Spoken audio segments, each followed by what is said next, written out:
So after we've taken some time to loosen this area, let's take a look at it muscularly first.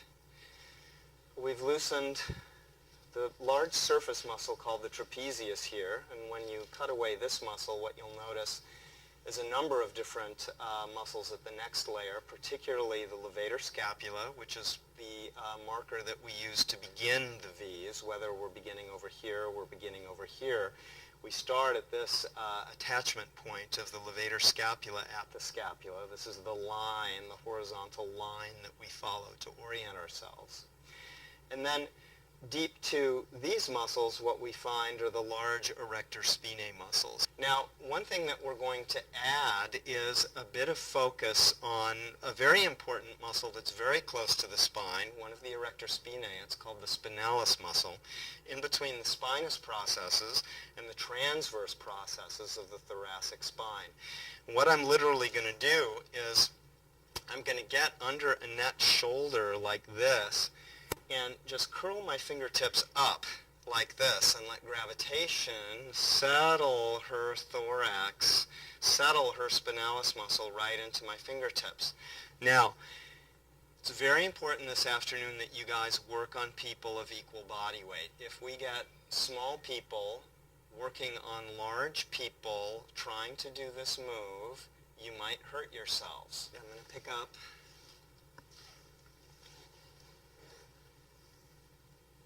Annette's shoulder, and I'm going to get both hands. It's like I have the scapula in equal portions in my left and my right hand, and my hands are together like this. I'm going to feel for the spinous processes of the spine.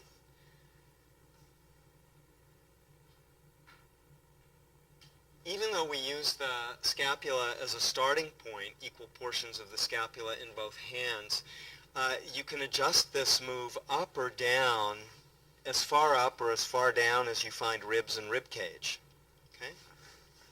So what I'm going to do is I'm just going to curl my fingers up in between the spinous processes and the transverse processes of the spine. I'm going to ask you to take a nice slow deep breath and exhale out your mouth. And as she exhales out her mouth, I'm just going to slowly bring my hands toward me by leveraging my weight through my forearms, which is going to bring my hands further up into her back. Now, if you guys find, oh my God, this is really hurting, I can't do this, my hands are falling off, just back the pressure off of the curl in your fingertips. Okay? If you're working with somebody that outweighs you vastly or is so tight that your fingers and hands just don't have the strength for this, you will find that having them turned over and doing the X in this area across the back is in those cases going to be a much more effective way of doing this work.